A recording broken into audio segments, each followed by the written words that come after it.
Hello friends, आपका स्वागत है हमारे चैनल एवरीडे न्यू में। दोस्तों, आरआरबी एनटीपीसी सीबीटी 1 एग्जाम 14 मार्च सेकंड शिफ्ट का पेपर समाप्त हो चुका है और अभी तक इसके रियल प्रश्न भी आ चुके हैं।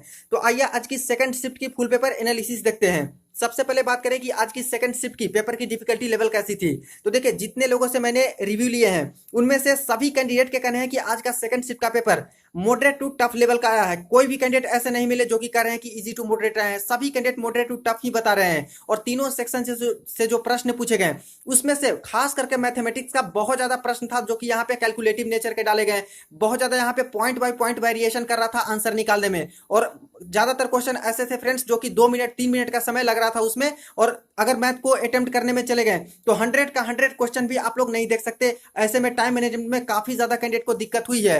इसी तरह से रीजनिंग की बात करें तो रीजनिंग भी दोस्तों आज लेवल मॉडरेट ही आया है। रीजनिंग में जो सीरीज वाले प्रश्न है वो भी यहाँ पे डिफिकल्ट बनाए गए हैं। जो सिटिंग अरेंजमेंट किया है वो भी यहाँ पे डिफिकल्ट बनाए गए हैं। कोडिंग डिकोडिंग वाले भी एक दो क्वेश्चन डिफिकल्ट आए थे। तो इसमें से रीजनिंग मॉडरेट बताई गई है, मैथमेटिक्स यहाँ पे टफ लेवल ही बताया जा रहा है। और जनरल अवेयरनेस की बात करें तो जनरल अवेयरनेस भी ओवरऑल यहाँ पे मॉडरेट बताया जा रहा है। देखिए, कुछ क्वेश्चन रिपीटेड भी हैं, कुछ क्वेश्चन यहाँ पे इजी भी है, लेकिन ज्यादातर क्वेश्चन यहाँ पे दोस्तों टफ लेवल के यहाँ पे बनाए गए थे। काफी ज्यादा कंफ्यूजन वाले यहाँ पे ऑप्शन दिए गए थे, आप लोग एनालिसिस में भी देख सकते हो। फ्रेंड्स, अगर हम लोग जनरल अवेयरनेस में बात करें तो जनरल अवेयरनेस में करंट अफेयर का मुश्किल से 5 से 6 प्रश्न देखने को मिला है। उसी तरह से फ्रेंड्स, अगर हम लोग बात करें साइंस का तो साइंस का 4 से 5 क्वेश्चन ही आया है। स्टैटिक जीके वाले बहुत ज्यादा प्रश्न है, कुछ नए प्रश्न भी यहाँ पे डाले गए हैं। अगर अटेम्प्ट की बात करें तो अटेम्प्ट आज का बहुत कम रहा है कैंडिडेट का। 61, 57, 56, 51, 67, 69 इस प्रकार से अटेम्प्ट रहे हैं फ्रेंड्स। और ज्यादातर कैंडिडेट के 60 से लेकर 70 के बीच में ही अटेम्प्ट रहा है। कुछ कुछ ने रिस्क लिया है तो उनका 71, 75 इस तरह से भी रहा है। तो चलिए आज के सेकंड शिफ्ट के आप लोग सारे क्वेश्चन देख लीजिए। तो ये रहे फ्रेंड्स आज के सेकंड शिफ्ट के क्वेश्चन। देखिए, आज के सेकंड शिफ्ट में एक सवाल पूछा गया था मॉडर्न हिस्ट्री से। लाहौर प्रस्ताव कब पारित किया गया था, यानी जो लाहौर रिजोल्यूशन थे वो कब यहाँ पे पारित किए गए थे। 1939 ईस्वी में, 1940 में, 1941 में, 1942 में। तो ऑप्शन भी काफी क्लोज क्लोज दिए गए थे, इसमें से गलती होने के चांसेस काफी ज्यादा हो जाते हैं। अगर हम लोग बात करें लाहौर प्रस्ताव की तो लाहौर रिजोल्यूशन या फिर लाहौर प्रस्ताव 1940 ईस्वी में पारित किया गया था। तो 1940 इसका करेक्ट आंसर हो जाता। एक देखिए प्रश्न पूछा है भीमबेटका की गुफा की खोज कब हुई थी। अब देखिए, भीमबेटका की गुफा से पहले भी प्रश्न आ चुका है कि भीमबेटका की गुफा कहाँ पे स्थित है। तो अभी देखिए दोस्तों, इसी को पूछा है कि खोज कब हुई थी इसकी। तो 1957 से 1958 के बीच में यहाँ पे खोज की गई थी भीमबेटका की गुफा की। तो देखिए, यहाँ पे भी लेवल टफ किया गया इस तरह से ईयर पूछ के। एक देखिए प्रश्न पूछा है शशि थरूर को किस किताब के लिए, यानी कौन से बुक के लिए साहित्य अकादमी पुरस्कार दिया गया है, साहित्य अकेडमी अवार्ड दिया गया है। तो एन एरा ऑफ डार्कनेस जो इनकी बुक है, इनके लिए यहाँ पे साहित्य अकादमी पुरस्कार दिया गया है। तो ये करेक्ट आंसर हो जाएगा। एक प्रश्न देखिए फ्रेंड्स पूछा गया है आज, लोकसभा में कार्यवाहक संसदीय मंत्री कौन है। देखिए सवाल, लोकसभा में कार्यवाहक संसदीय मंत्री कौन है। प्रहलाद पटेल, किरण रिजिजू, संतोष गंगवार, इस तरह से 3 ऑप्शन भेजे गए हैं। फ्रेंड्स, इसका आंसर मुझे नहीं मिल पाया है। आप लोग को जिनको भी पता होगा करेक्ट आंसर जरूर कमेंट सेक्शन में बताइएगा। 3 ही ऑप्शन मिले हैं फ्रेंड्स, फोर्थ ऑप्शन मुझे नहीं मिले हैं। अब देखिए, इसका ज्यादातर चांस है कि प्रहलाद पटेल हो सकते हैं, लेकिन मैं कंफर्म नहीं बता सकता हूं। तो इसलिए आप लोग कंफर्म होकर बताइएगा कि इसका आंसर क्या हो सकता है। एक देखिए प्रश्न पूछा है फंडामेंटल राइट्स जो यहाँ पे मौलिक अधिकार होते हैं और डीपीएसपी जो यहाँ पे नीति निर्देशक तत्व है, उसमें क्या अंतर है, क्या डिफरेंस है, ये सवाल था।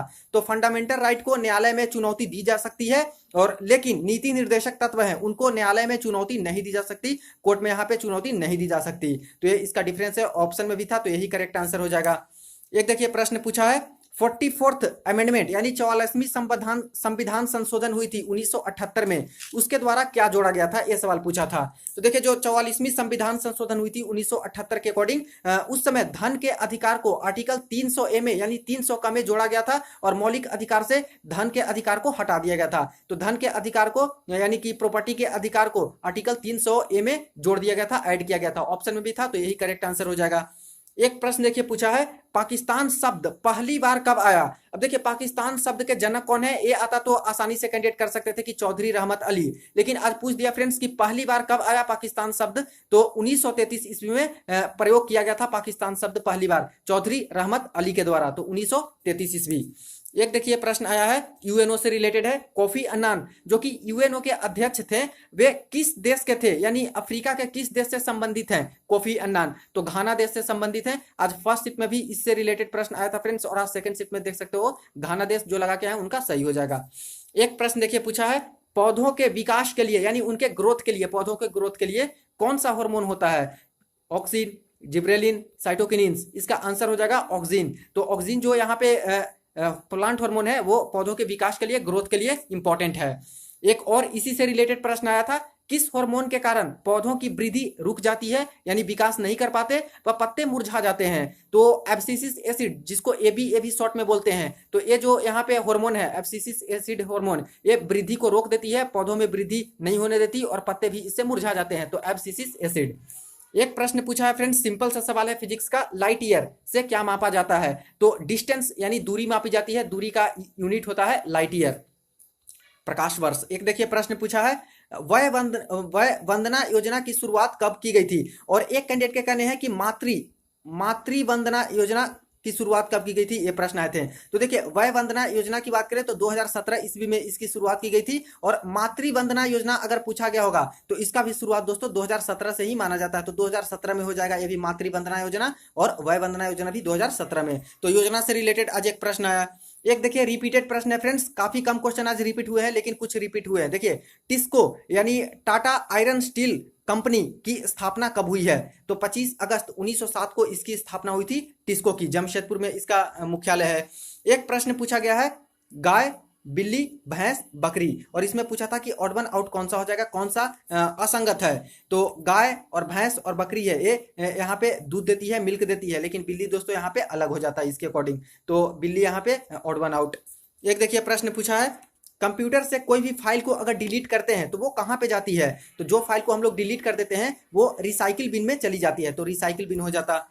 एक देखिए एनालॉजी से रिलेटेड सवाल आया था, लेखक का यहाँ पे दिया गया था कलम से संबंध, तो एनिमल का तो जू से हो जाएगा। अब देखिए यहाँ पे जो इस तरह के सवाल होते हैं फ्रेंड्स, चारों ऑप्शन तो मुझे नहीं मिल पाए कि एनिमल का क्या से संबंध होगा, तो इसको अपने विवेक से आपको सोल्व करना था। तो जरूरी नहीं कि जू ही इसका करेक्ट आंसर हो सकते हैं, क्या ऑप्शन थे उसके अकॉर्डिंग आपको इसको बताना था, इस तर्क को समझ के कि लेखक का अगर कलम से है तो एनिमल का क्या से होगा। तो एक ही ऑप्शन भेजे गए हैं जू करके, तो इस तरह से मैंने यहाँ पे लिख दिया है। बाकी आप लोग देख लीजिएगा कि क्या ऑप्शन थे और उसके अकॉर्डिंग क्या आप लोगों ने लगाया है।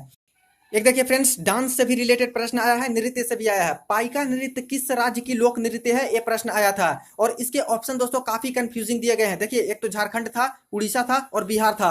अगर बात करें पाइका डांस की, तो पाइका डांस झारखंड में भी मनाई जाती है, उड़ीसा के भी कुछ पार्ट में मनाई जाती है। तो लेकिन दोस्तों जो यहाँ पे बुक है उसमें यहाँ पे ज्यादातर बुक में झारखंड ही दे रहा है, तो इसके अकॉर्डिंग तो झारखंड हो सकता है। लेकिन फ्रेंड्स देखने वाली बात होगी कि जो रेलवे आंसर की अपना जारी करती है उसमें पाइका नृत्य का क्या ऑप्शन ये लोग देते हैं, क्या सही देते हैं। बाकी उड़ीसा के भी कुछ पार्ट में मनाए जाते हैं पाइका डांस, और झारखंड में तो मनाया ही जाता है पाइका नृत्य। तो आप लोग बताइएगा कि आप लोग इसमें क्या क्या करेक्ट करके आए हैं, क्या उसमें टिक करके आए हैं। एक देखिए प्रश्न पूछा है फ्रेंड्स, एजार कप किस खेल से संबंधित है, यानी एजरा कप जो इस तरह से इंग्लिश में लिखा रहता है वो किस खेल से संबंधित है? तो पोलो जो खेल है उससे संबंधित है एजार कप। एक प्रश्न देखिए पूछा है, यूएनओ के गठन के समय जब 24 अक्टूबर 1945 को यूएनओ का गठन हो रहा था, फॉर्मेशन हो रहा था, तो उस समय कितने सदस्य शामिल थे, ये सवाल था। तो टोटल 50 देश उस समय शामिल थे। एक प्रश्न पूछा गया है, www की खोज किसने की थी, यानी जो इंटरनेट में हम लोग यूज करते हैं जो कोई वेबसाइट को डालने में, तो उसकी खोज किसने की थी www की? तो टिम बर्नर्स ली ने इसकी खोज की थी, और ये भी रिपीटेड प्रश्न है। एक देखिए प्रश्न पूछा है, कौन सा दर्रा यानी कौन सा माउंटेन पास है जो कि चीन, भारत व म्यांमार को जोड़ता है? तो दीफू दर्रा है जो कि यहाँ पे विवादित है चीन, भारत और म्यांमार के बीच में, और ये दर्रा है जोड़ता है दीफू दर्रा। एक देखिए प्रश्न पूछा है, चांद यानी कि मून पर कदम रखने वाला दूसरा व्यक्ति कौन था, यानी सेकंड पर्सन कौन था जो कि लैंड किया था मून पे? अब फर्स्ट पर्सन तो सभी को याद है कि नील आर्मस्ट्रॉन्ग हो जाएगा करेक्ट आंसर, लेकिन फ्रेंड्स यहाँ पे सेकंड व्यक्ति पूछा था, द्वितीय व्यक्ति पूछा था, तो एल्ड्रिन हो जाएगा, जो कि नील आर्मस्ट्रॉन्ग के बाद तुरंत एल्ड्रिन लैंड किए थे मून पे। एक देखिए प्रश्न पूछा है, भारतीय संविधान में प्रस्तावना यानी जो प्रियम्बल है उसका विचार किसके मन में आया था? तो जो प्रस्तावना है उसका विचार भीमराव अंबेडकर, जवाहरलाल नेहरू, सरदार पटेल, इस तरह से तीन ऑप्शन मिले हैं। तो इसका आंसर हो जाएगा फ्रेंड्स जवाहरलाल नेहरू। जवाहरलाल नेहरू के ही मन में सबसे पहले विचार आया था प्रस्तावना यानी प्रियम्बल के बारे में। एक देखिए प्रश्न पूछा गया है, कौन सा परमाणु संयंत्र उत्तर प्रदेश में है? ये प्रश्न था कि यूपी में कौन सा न्यूक्लियर पावर प्लांट है? तो नरोरा न्यूक्लियर पावर प्लांट है जो कि यूपी में है। एक प्रश्न आया है, फादर ऑफ मॉडर्न जेनेटिक्स यानी आधुनिक आनुवंशिकी के जनक कौन है, उसका फादर कौन है? तो ग्रेगर मेंडल इसका करेक्ट आंसर हो जाएगा, जो लगा के आए हैं उनका सही हो जाएगा।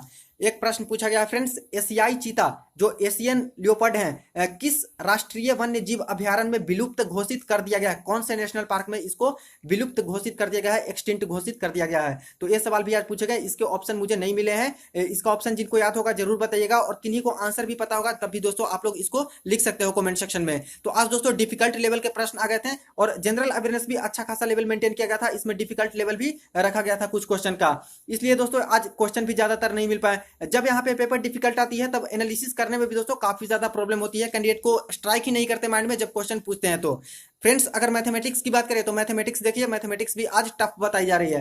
ट्रिगोनोमेट्री से 3 से 4 सवाल आए, मेंसुरेशन का 2 से 3 क्वेश्चन आया है, ज्योमेट्री का 2 क्वेश्चन आया, एसआईसीआई का 2 क्वेश्चन आया है।